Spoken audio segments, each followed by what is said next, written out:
Council പാസാക്കി എന്ന് പറഞ്ഞ് ഇറങ്ങിപ്പോയി. കൗൺസിൽ കൂടി കൗൺസിൽ പാസാക്കി എന്ന് പറഞ്ഞ് ഇറങ്ങിപ്പോയി. 400ഓളം വിഷയങ്ങളുള്ള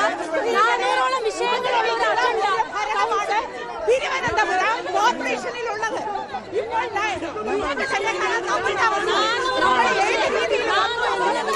എന്താണ് നമ്മുടെ അവസ്ഥ? നേരെ ചെവ്വേ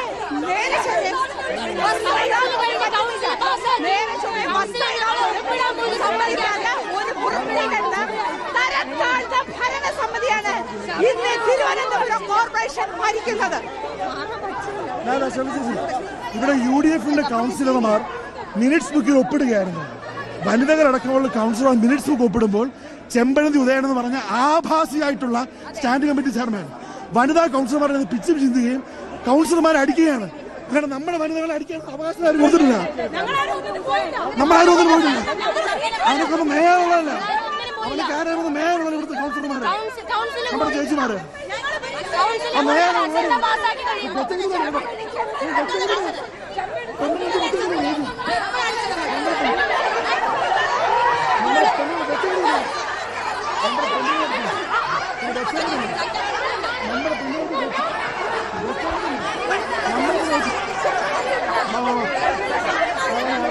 കൗൺസിൽ കൂടി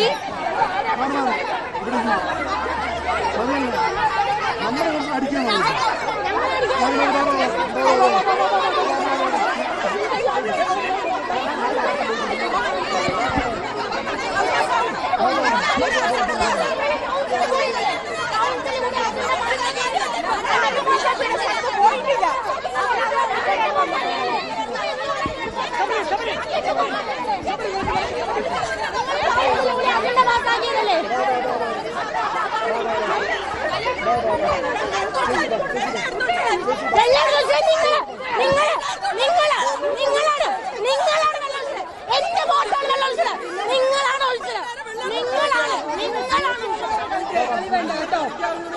ോട് കളിക്കുന്ന ഇവിടെ കളി വേണ്ട കേട്ടോ. ഇവിടെ കളിക്കാൻ വന്നേക്കുന്നു. കളിക്കുന്ന കളിയാ കോൺഗ്രസിനോട്. സ്റ്റാൻഡിംഗ് കമ്മിറ്റി ചെയർമാൻ വിദ്യാഭ്യാസം കോൺഗ്രസിന്റെ UDFന്റെ വനിതകളെ അറ്റാക്ക് ചെയ്തേക്കാണ്. ആ വിദ്യാഭ്യാസ കമ്മിറ്റി എന്ത് വിദ്യാഭ്യാസമാണ്? വിദ്യാഭ്യാസത്തിനാണ് സ്ത്രീകളായിട്ട് അടിക്കുകയാണ് അവരുടെ വിദ്യാഭ്യാസ കമ്മിറ്റി. അതുകൊണ്ട് നോക്കാൻ നമ്മൾ നടന്നില്ല. വിദ്യാഭ്യാസ സ്റ്റാൻഡിംഗ് കമ്മിറ്റി നമ്മുടെ പെൺകുട്ടികളാണ് സ്ത്രീകളെയാണ് അടിക്കുന്നത്. അങ്ങനെ നോക്കാൻ നമ്മളോട് പറ്റുന്നില്ല. എന്നെ അടിച്ച് നിങ്ങൾ കണ്ടതല്ലേ? അറ്റൻഡൻസ് രജിസ്റ്റർ മനഃപൂർവ്വം അറ്റൻഡൻസ് രജിസ്റ്റർ ഇവരെ മനഃപൂർവ്വം നമ്മൾ ഒപ്പിട്ടപ്പോൾ നമ്മുടെ അറ്റൻഡൻസ് രജിസ്റ്റർ കയ്യിൽ നിന്നെടുത്തു. ഇന്നത്തെ ഷോ മൊത്തം കാണിച്ച് അറ്റൻഡൻസ് രജിസ്റ്റർ റെഡിയാണ്. പിന്നെ UDF കൗൺസിലർമാർ അടിക്കുകയാണ്. ആ ചോദിക്കുന്നത് എനിക്ക് ജനത്തിന് ചേട്ടാ തലക്കേട്ട ആത്മാവസമുണ്ടോ? നമ്മൾ ഒപ്പിട്ട് കൊടുത്താൽ ഇവിടെ ഉണ്ടായിരുന്നു. BJP കൗൺസിലർമാര് സ്റ്റാൻഡിംഗ് കമ്മിറ്റി ചെയർമാരും വന്ന് ഞങ്ങളെ ഉപദ്രവിച്ചുകൊണ്ട് ബലാത്കാരമായി ഞങ്ങളുടെ കയ്യിൽ നിന്ന് പിടിച്ചു വാങ്ങിച്ചുകൊണ്ട് പോയി. ഞങ്ങളെ ഞാൻ ചോദിക്കട്ടെ, കൗൺസിൽ കൂടി കഴിഞ്ഞാൽ അതിൽ അറ്റൻഡൻസ് ബുക്കിൽ കൗൺസിലർമാർ ഒപ്പിടുന്നതിൽ എന്താണ് തെറ്റ് എന്നുള്ളത് BJPയുടെ മേയർ ശ്രീ VV രാജേഷ് ഇവിടെ വ്യക്തമാക്കണം. അത് വ്യക്തമാക്കിയതിനു ശേഷം ഇനി ബാക്കിയുള്ള കാര്യങ്ങൾ ചർച്ച ചെയ്താൽ മതി. അസാധുവും ഒരാൾ പോലും അതിൽ ഒപ്പിട്ടിട്ടില്ല. ഒരാൾ പോലും ഒപ്പിടാത്ത തരത്തിൽ വളരെ നിഗൂഢമായി അവർ തീരുമാനിച്ച് ചർച്ച ചെയ്ത് വന്നതാണ്.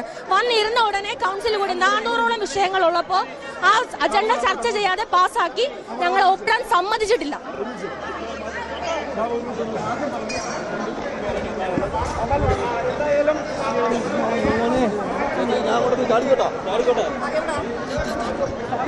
കണ്ടോ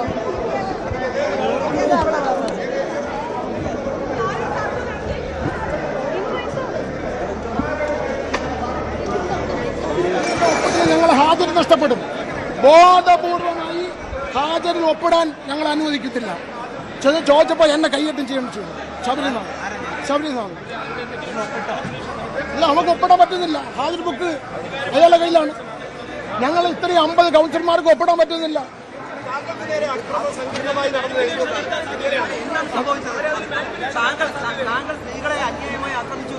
അതായത് ഇവിടെ മുഴുവൻ മീഡിയയും ഉണ്ടല്ലോ. ഇവിടെ ക്യാമറയുണ്ട്. ഞാൻ ആരെ കയ്യേറ്റം ചെയ്തു എന്നുള്ളതാണ് എന്റെ സംശയം. എന്റെ അവകാശമാണ്. ഞാൻ കൗൺസിലിൽ പങ്കെടുത്തു. ഞാൻ കൗൺസിലിൽ പങ്കെടുത്തു. എനിക്ക് ഒപ്പിടണം. അയാളെ മണിക്കൂറോളം ആ ഹാജർ ബുക്ക് കയ്യിൽ വെച്ചിരിക്കുകയാണ്. ഈ കൗൺസിൽ ഹാളിൽ നിന്ന് ഇറങ്ങുമ്പോൾ ഞങ്ങൾ ഒപ്പിട്ടില്ലെങ്കിൽ ഞങ്ങൾ ഹാജർ നഷ്ടപ്പെടും. ബോധപൂർവമായി ശബരിനാട് നടത്തിയിട്ടുള്ള ഒരു ഗൂഢാലോചനയാണ്. അത് ഞാൻ ചോദിച്ചപ്പോൾ തന്നില്ല. എന്നെയാണ് ശബരിനാട് കൈയേറ്റം ചെയ്തത്. അല്ല, അവര് ഒപ്പിടുന്നില്ലെന്ന് അവര് ചോദിക്കുന്നത്. അവര് ഒപ്പിട്ട നിങ്ങളെ മീഡിയയിലെ കാണിച്ചുകൊണ്ടിരിക്കുന്നത്. അവര് ഒപ്പിടുന്നില്ല. അല്ല, നമ്മളെ ഹാജർ ബുക്ക് ഞങ്ങൾക്ക് വേണം ഒപ്പിടാൻ. അവര് മണിക്കൂറോളം അത് ശബരിനാഥ് തന്നെ അടിച്ച് എന്നെ ആക്രമിച്ചത്. അല്ല, ആരോപണം തെളിവുണ്ടോ? എന്തെങ്കിലും ഇതായി കണ്ടില്ലേ? ആരാണ് ആക്രമിച്ചത്? ഹാജർ ബുക്ക് എനിക്ക് ഞാൻ ഒപ്പിടണ്ടേ? അവർ ഒപ്പിട്ടത് നിങ്ങളെ മീഡിയയെ കാണിച്ചു. ഒരു ഒപ്പിടാൻ എത്ര മണിക്കൂർ വേണം? ജീവനുണ്ടെങ്കിൽ സുഗതൻ ഈ കൗൺസിൽ ഇറങ്ങി വരത്തില്ല. കാണിച്ചു തരാം. ഇവന്റെയൊക്കെ ഉണ്ടായ സമയത്ത് വീട്ടിലാണ് പാർട്ടി ഓഫീസിലും. ഇവിടെ കോൺഗ്രസ് ആയിട്ട് നമുക്ക് പറയേണ്ടവൻ. ഇവരുടെ പ്ലാൻ എന്ന് വെച്ചാൽ ആ മിനിറ്റ്സ് ബുക്ക് അതിന്റെ ഭാഗമായി അവർ കീറിക്കളഞ്ഞു. അപ്പൊ ഇനി സുഗതന് കോടതി പോകുമ്പോൾ എളുപ്പമാണ്. ആ മിനിറ്റ്സ് ബുക്ക് ഇതിന്റെ ഭാഗമായി മിനിറ്റ്സ് ബുക്ക് കീറിക്കളഞ്ഞിട്ടുണ്ട്. അപ്പൊ വളരെ ബുദ്ധിപരമായി മിനിറ്റ്സ് ബുക്ക് കീറിക്കളഞ്ഞ് സുഗതനെ ഇറക്കാൻ ഇവിടെ നമ്മുടെ കൊക്കിന് ജീവനുണ്ടെങ്കിൽ സുഗതൻ ഈ കൗൺസിൽ ഇറങ്ങി വരത്തില്ല. കാണിച്ചു തരാം. സുഗതന് വേണ്ടി അറ്റൻഡൻസ് ബുക്ക് ഒപ്പിടാതെ മാറ്റി വെച്ചിരുന്നു. നമ്മളത് കണ്ടുപിടിച്ച് അറ്റൻഡൻസ് നമ്മളിട്ടു. മേയറാണ് സ്റ്റാർട്ട് ചെയ്തത്. സാധാരണ സഭ്യമായി സഭ കൊണ്ടുവരേണ്ട മേയർ ഇത് സ്റ്റാർട്ട് ചെയ്തു. എന്നിട്ട് അവിടെ നിന്നിട്ട് ഞാൻ പറയാം, ചെമ്പഴന്തി ഉദയൻ എന്ന് പറയുന്ന വേറെ വാക്ക് പറയുന്നത് കൗൺസിലറാണ്. സ്ത്രീകൾ, അമ്മയുടെ പ്രായമുള്ള സ്ത്രീകളെ പെങ്ങന്മാരെ കയറി പിടിക്കുകയാണ് ഇവൻ. അവനാണ് കൊച്ചു കുട്ടികളെ വിദ്യാഭ്യാസം പഠിപ്പിക്കുന്നത്. ദേഹത്തെ പിടിച്ചു. നിങ്ങൾ വീഡിയോ നോക്കൂ. മേയറാണിത് മൊത്തം ചെയ്തിരുന്നത്. വെള്ളം കൂടി ഒഴിക്കും. എന്താ കാണുന്നത്? പിന്നെ അവരുടെയൊക്കെ ഈ ബീഹാറിലെ യുപിയിലെ അഹങ്കാരം അവരുടെ ആൾക്കാർ അവർ വീട്ടിൽ കാണിച്ചാൽ മതി. ഇവിടെ UDF കൗൺസിലേഴ്സിന്റെ സ്ത്രീകളുടെയും കൗൺസിലേഴ്സും ഇങ്ങനെ തട്ടാൻ പേടിക്കണോ വിചാരിക്കണ്ടവനൊന്നും. അവന്റെ വീട്ടിൽ കാണിച്ചാൽ മതി. അവന്റെ സംസ്കാരം. അവനാണ് അവിടുത്തെ സ്റ്റാൻഡിംഗ് കമ്മിറ്റി ചെയർമാൻ. കൊണ്ടുപോയി ഇന്ന് മനഃപൂർവ്വം അജണ്ട പാസ്സാക്കാതെ നമ്മളത് കണ്ടുപിടിച്ച് വളരെ ബുദ്ധിപരമായി അറ്റൻഡൻസ് മാർക്ക് ചെയ്തപ്പോൾ ആ അറ്റൻഡൻസ് ബുക്ക് കൂടെ കീറണം. അപ്പൊ ഇവിടെ വഴക്കുണ്ടാക്കിയതിന്റെ ഭാഗമായി ആ വഴക്കിനോട് അറ്റൻഡൻസ് ബുക്കും കീറിയിട്ടുണ്ട്. അപ്പൊ നാളെ കോടതിയിൽ പോയാൽ സുഗതൻ ഒപ്പിട്ടോ ഇല്ലെന്ന് അറിയാൻ പറ്റത്തില്ല. വളരെ ബുദ്ധിമായിട്ടുള്ള പ്ലാനാണ്. അതൊന്നും ഈ നടക്കത്തൊന്നുമില്ല. ഇവന്റെയൊക്കെ ഉണ്ടായ സമയത്ത് വീട്ടിലാണ് പാർട്ടി ഓഫീസിലും. ഇവിടെ കോൺഗ്രസ് ആയിട്ട് നമുക്ക് പറയേണ്ടവൻ. ഇവിടെ ആളുകളായിരിക്കും, പക്ഷെ നമ്മളൊക്കെ നേരുള്ള ആൾക്കാരാ. ഞങ്ങളെല്ലാം ആ ബുക്ക് ഞങ്ങൾ അറ്റൻഡൻസ് ഇടാനായിട്ട് വന്ന സമയത്ത് ബുക്ക് ഞങ്ങളെ ഒന്ന് പിടിച്ച് വലിക്കിയ സ്ത്രീകളെ ഞങ്ങൾ എല്ലാവരും ഇവിടെ നിന്നവരെ വലിച്ച് തറയെ കൂടെ വലിച്ചുണ്ട്. ഇവരുടെ തുണി വരെ വലിച്ചു ഉരിഞ്ഞിട്ട് എന്നിട്ടാണ് അവർ ഈ അഭ്യാസം കാണിക്കുന്നത്. ഇതൊക്കെ ചെയ്തത് അത് ചെമ്പഴന്തി ഉദയനും അവരുടെ കുറെ ആൾക്കാരും കൂടാണ് ചെയ്തത്. എന്താണ് സംഭവിച്ചത്? ഇവിടെ ശ്രീ ശബരിനാഥ് അറ്റൻഡൻസ് ബുക്കിനെ സംബന്ധിച്ച് കാണിച്ചുകൊണ്ടിരിക്കുകയായിരുന്നു. സുഗതനെ രക്ഷപ്പെടുത്തുന്ന തരത്തിലായിരുന്നു അറ്റൻഡൻസ് ബുക്ക് മാർക്ക് ചെയ്തിരുന്നത്. അത് കാണിക്കുന്നതിനിടയ്ക്കാണ് അവിടുന്ന് ചെമ്പഴന്തി ഉദയനും 2-3 RSS ഗുണ്ടകളും കൂടെ വന്ന് ഈ ബുക്കിനെ വലിച്ചു കീറുകയും അതുപോലെ തന്നെ ഷെർലിയെയും മേഡത്തിനെയൊക്കെ ദേഹത്ത് കയറി പിടിക്കുകയും വലിച്ചു കീറുകയും സാരിയൊക്കെ വലിച്ചടക്കുകയും ചെയ്തു. അത് വെറും ഗുണ്ടായി.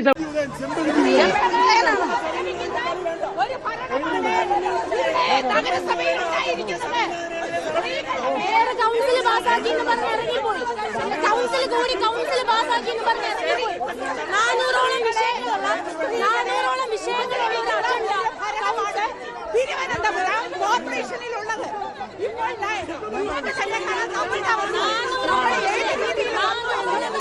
എന്താണ് നമ്മുടെ അവസ്ഥ?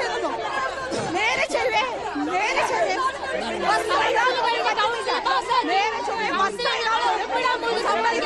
ഒരു പുറപ്പെടുന്ന തരത്താഴ്ന്ന ഭരണസമിതിയാണ് ഇന്ന് തിരുവനന്തപുരം കോർപ്പറേഷൻ ഭരിക്കുന്നത്.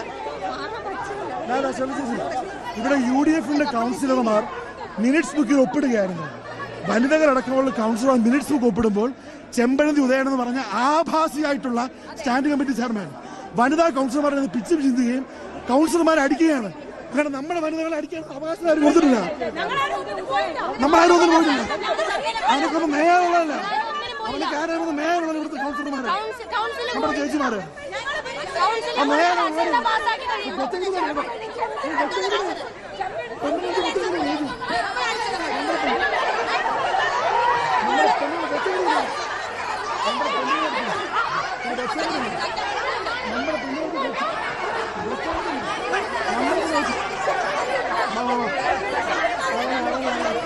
എങ്കിൽ കൂടി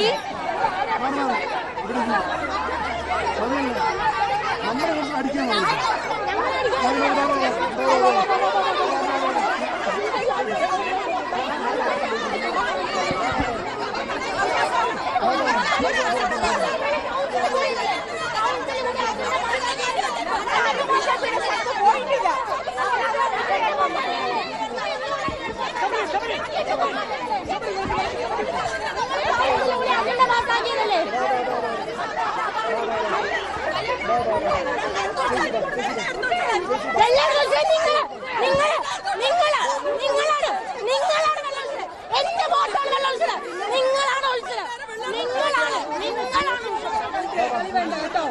സിപിഎമ്മിനോട് കളിക്കുന്ന ഇവിടെ കളി വേണ്ട കേട്ടോ. ഇവിടെ കളിക്കാൻ വന്നേക്കുന്നു. എന്താ സിപിഎമ്മിനോട് കളിക്കുന്ന കളിയാ കോൺഗ്രസിനോട്. സ്റ്റാൻഡിംഗ് കമ്മിറ്റി ചെയർമാൻ വിദ്യാഭ്യാസം കോൺഗ്രസിന്റെ UDF വനിതകളെ അറ്റാക്ക് ചെയ്തേക്കാണ്. ആ വിദ്യാഭ്യാസ കമ്മിറ്റി എന്ത് വിദ്യാഭ്യാസമാണ്? വിദ്യാഭ്യാസത്തിനാണ് സ്ത്രീകളായിട്ട് അടിക്കുകയാണ് അത് വിദ്യാഭ്യാസ കമ്മിറ്റി. അതുകൊണ്ട് നോക്കാൻ നമ്മൾ നടന്നില്ല. സിപിഎമ്മിനോട് കളിക്കുന്ന കളി കോൺഗ്രസ്സുകാരോട് അത് വിദ്യാഭ്യാസം സ്റ്റാൻഡിംഗ് കമ്മിറ്റി നമ്മുടെ പെൺകുട്ടികളാണ് സ്ത്രീകളെയാണ് അടിക്കുന്നത്. അങ്ങനെ നോക്കാൻ നമ്മളോട് പറ്റുന്നില്ല.